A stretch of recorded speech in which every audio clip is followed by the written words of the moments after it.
Hello and welcome to this video.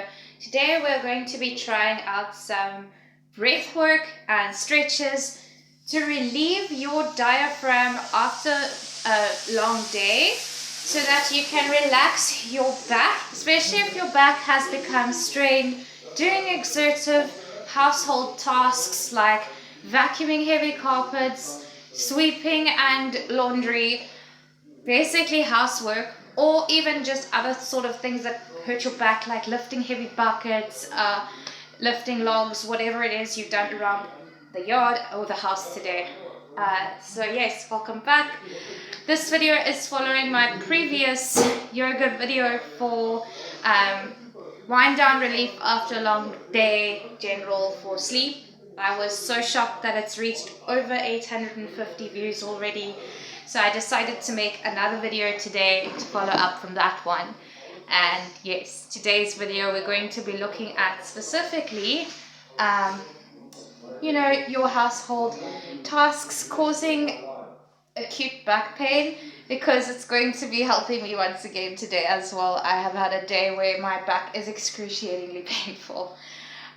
So some days I find that I have it in the lower back, and other days I find it is in the upper back. At the moment it's killing me in the upper back, but we're going to be doing yoga and breath work today for the lower and the upper back, and also breath work, just again a guided follow along session just to help to completely relax you and refresh your back after a long day of strenuous tasks, or even a few days where it's built up into a back pain. Okay, so let's get started. And we are actually going to start with an intro breath work, so please follow along with me. We're going to raise our hands above our head, and then you're going to drop them into a T. So you're going to be holding your hands, your lower arms 90 degrees, and your hands waving like a hey for Haley, thank you. And we're going to take a deep breath in. And as you breathe in, make sure to suck your stomach in, right? Not out, you're sucking it in. And you're going to hold that for the count of 4. 1, 2, 3, 4. And then you're going to push the air out. As you push out, remember to push your diaphragm out. So we're going to go 1, 2, 3, 4. Again, in.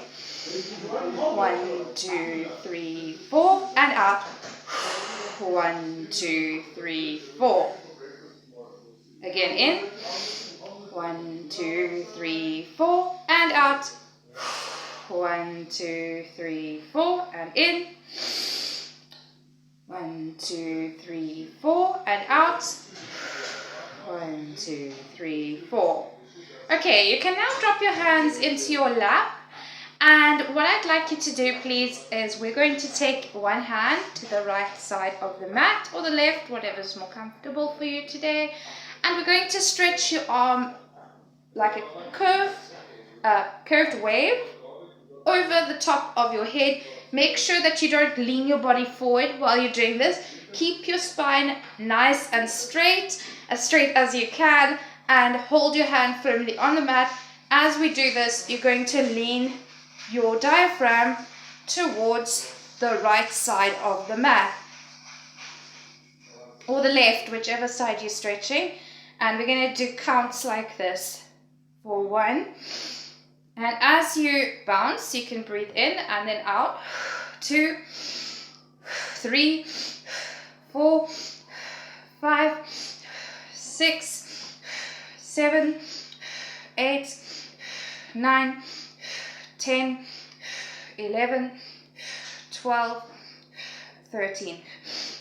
Okay, so I'm finding, you might find this as well, especially if you are like me today and having a pain in the upper back, that actually rocking forward and back while you do this also helps. So let's try it again, this time rocking forward and back as you move your hand over. Again, for the count of 10. Let's go. And 1, 2, 3, 4, 5, 6, 7, 8, 9, 10. do the same to the other side. We're going to start with the normal pulses. So you're going to, again, put your hand on the opposite side you started with, left or right. In my yoga sessions, I prefer to keep it that way. I think that's individual. So left or right. And then at the top, we're going to go first again over for the count of 10 pulses. Remember to breathe in and out as to keep your spine straight. Let's go. In and out. In and out. Okay, 2, 3, 4, 5, 6, 7, 8, 9, 10. If you want to go more like 11 or 12, I think I might have even gone 12 on the other side, that's up to you. And now we're going to switch over to pulsing back and forth to twist the spine slightly as we pulse again. So let's go. 1, 2, 3, 4, 5, 6, 7, 8, 9, and 10. All right. Following this, well, we're going to now twist our arms into eagle. Okay, so if you know how to do this, you can twist again. Remember, this is Haley's yoga. It's at your own pace. Please twist left or right, whatever you're more comfortable to do first. Okay, so we're going to twist. Just remember your starting arm, you'll go on the opposite arm next. And then you're going to twist and you're going to raise your arms as high up as you can handle. Just don't go over 90 degrees. Okay, and then you're going to hold this for, and I actually think that while we hold this one, let's put our feet into the open page posture. Okay, the butterfly posture. And we're going to do a butterfly while we hold. Okay, this posture can really help with hips and also opening the lower spine if you've been hurting in the lower spine. And it just helps with back generally. So while the eagle pose, I find, is actually helping the upper spine more. However, again, this is all individual. So we're going to flap and hold for the count of 10, 9, 8, 7, 6, 5, 4, 3, 2, and 1. Okay, now whichever arm you've started with, you're going to flip it over to the other arm. And again, we're going to go for the pulses of 10. Again, please remember to keep your buttocks firmly on the ground and your spine firmly straight. Please remember to hold your eagle pose as parallel to the ground as you can get it. And we're going to go again for 10, 9, 8, 7, 6, 5, 4, 3, 2, and 1. Very good. Okay, now we can just let it go again. And I think this time we're going to shake it out, so you can just lean forward and you can kind of just swing your body like a little bit. If you like a lot of people like to do this in different ways, like you can literally just freestyle it, swinging your whole diaphragm back and forward. Why are we doing this? Because our bodies have gotten strained from a whole day of running around doing household tasks and the back getting locked in positions. We're just now bringing life back into it, right? While we're also de-stressing. So you can either do it, as I said, freestyle, like just a loose, happy, swirly. I like to do it that way. Or if it's making you feel better, especially if you're having a lower back problem, perhaps you can swing them up a bit higher, because this will help your lower back to release a bit more.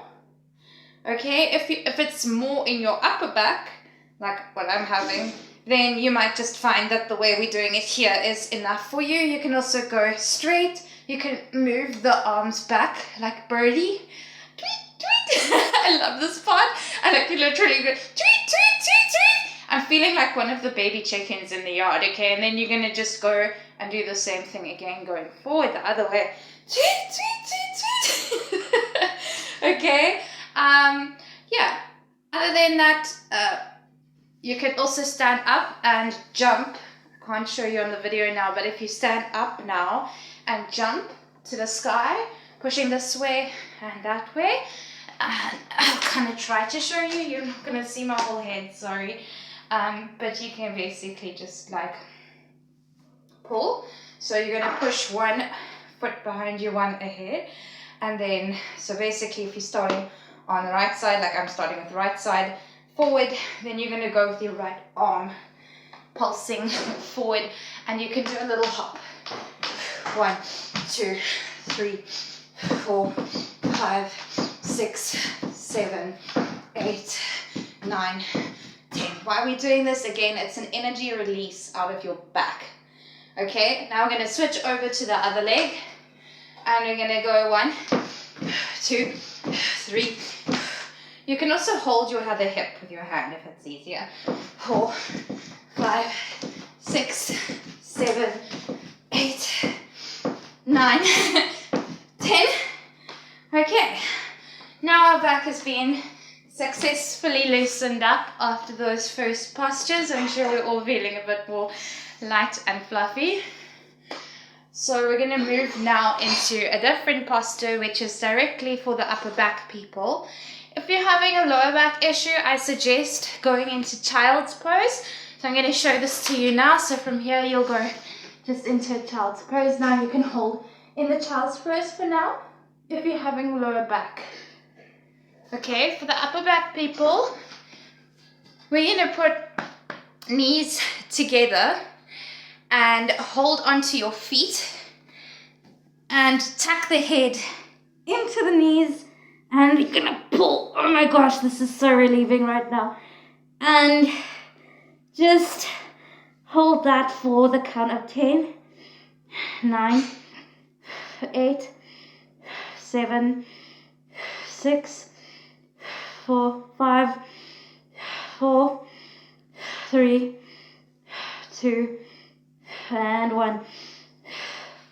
Now, if you are having the lower back problem, wow, that was relieving. If you're having the lower back problem, I would suggest again, like you're going to be holding, you will have been holding your posture in the child pose. You can also cross your arms if that's more comfortable in child's pose, and rest your forehead on your arms. You're also welcome to use a block and to just breathe there, because I know that the lower back can be so sore. Okay, we're going to now move for both lower and upper back problems into cat-cow. So straight into cat-cow now. And we're going to do the wave one, which is where you actually rock your pelvis round like this, instead of going like up, down, okay? So it's up to you. If you prefer the up, down, you do you, boo. But I mean, I prefer to do the rock style one because I find that it swings my hips and my back into action. So you can follow along however. We're going to do 10 pulses of rock style or up, down, cat-cow. And let's go. 1, 2, 3, 4, 5, 6, 7, 8, 9, 10. Here we go. I feel, now I don't know about you, but I feel by the time I get to this stage that it's time to do thread the needle pose, because on my back strain I'm starting to feel it here on the laterals, and so I'm starting to feel like that's the point right now that it's time. So you can follow me along now. We're moving from that into thread the needle. You're going to push your hand out on the mat. Again, start with right or left, whatever's easiest for you. And you can either keep your hand here if that's more comfortable, or you can swing your hand over your head. We move back so you can see it on the cam. Okay, like that. And remember, you're staying with your feet like they were in the bended pose we just did, okay? We're gonna hold it for 1, 2, 3, 4, 5, 6, 7, 8, 9, and 10. Okay, we're gonna switch over to the other side, so left or right again, wherever you started. We're gonna switch over to thread the needle on the other side. Again, you can keep your hand next to you, or you can go over the head, whatever's more comfortable, and we're gonna go for 10, 9, 8, 7, 6, 5, 4, 3, 2, and 1. Oh, yeah. Okay. By now I'm just going along with the way this is going with my back strain. By now, you should be starting to feel like maybe almost better, but you can still feel like, because this is what I'm feeling anyway, some strain still. Right, that is normal. Let's just take everything one step at a time though, okay? Just remember that Rome is not built in a day as well. Even if you finish the whole session and you're still feeling a bit sore and strained after your work, just try to do some more deep breath work. You can also, again, try my unwind yoga as well for a deep night's rest. And just, you know, pace yourself out and leave it to the next day. It will blow over in the time it's meant to, especially if you've strained yourself really hard doing work for a few days. Okay, so next we're going to move into basically like a stretch the leg pose, where you just kind of put, you know, the pose where you put your, I forget what this is called. I'm sorry, I'm not a buffet on yoga names anymore. It's been a long time since I studied my Iyengar course. But you're just going to put your knee parallel out, foot ahead. You know this pose, I'm sorry, I forget what it's called. And you keep the one where you keep your back straight, stretch the arms up ahead, and oh my god, 3, 1, 2, 3, you're just gonna drop. Right, now make sure that when you're dropping, especially from the dropping of this, you don't want to be dropping from your rounded spine, and you don't want to be dropping at the same time too firmly to the point that it feels like you're a peg and you can't go further. Okay, you do want to try and relax your whole body. So just drop it firmly but relax. And try to drop from as low in the hips as possible. So on the count of 3, 1, 2, 3. Okay, and then wherever your hands fall, just hold them there. There's no need, you know, for me, and maybe I'm a great example of this, I'm not the most flexible person with this. Like, if I just drop my hands down, I'm not reaching my whole foot. I'm not going to go, oh, I've got to reach my foot to look cool. No, you know, just do you. And then hold it where it's comfortable. And again, we're going to pulse for 1, 2, 3, 4, 5, 6. Try and go lower as we go. 7, 8, 9, 10. Okay, I'm going to just you could do a little wiggle if you want. Take a breath. And then we're going to just switch over to the other leg and go again. Again, remember, we're hinging from as low down in the hip as possible, keeping our spine straight, but not going down like a peg, and at the same time not rounding our spines and flopping down completely. Okay, just holding yourself erect and then dropping down like you're relaxing to the point where your hands naturally fall in your body. Okay, not your flexibility in your body, because some of us have literally got longer arms and different everything, so don't compare, okay? Hold it where it's fallen, and then start to drop with each breath again as we go from 10, 9, 8, 7, 6, 5, 4, 3, 2, and 1. Okay, all of us yogis are different. I just want to mention this because it's something else I struggle with, actually. Some of us can't keep the knee down so easily.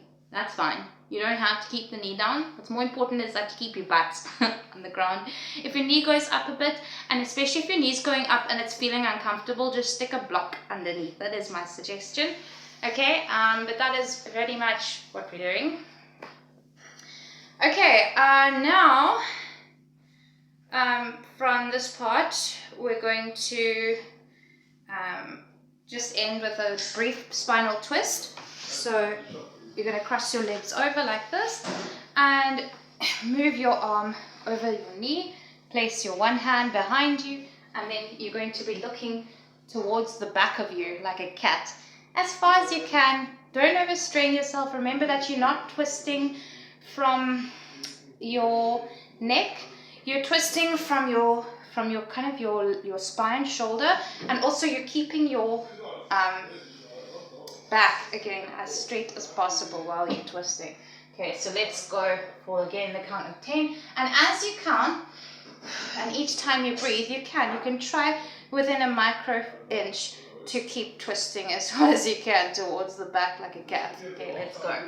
10, 9, 8, 7, 6, 5, 4, 3, 2, excuse me, and 1. And now the opposite side. And we're gonna go again. 1, 2, 3, 4, 5, 6, 7, 8, 9, and 10. Okay, while I was doing this posture, I just remembered there's one other pose we can actually still do to end off. Sorry, I know I'm dragging it on, but it's important, right, to our backs. We can go just down onto our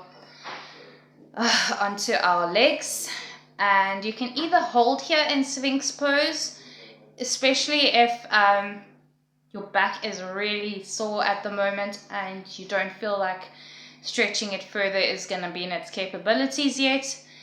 But if you're just strained like me and you're not having any other health complications at the moment or feeling like you can't go further, then you can also put your hands up and go into a full upward facing dog, and we're going to hold that for 1, 2, 3, 4, 5, 6, 7, 8, 9, and 10.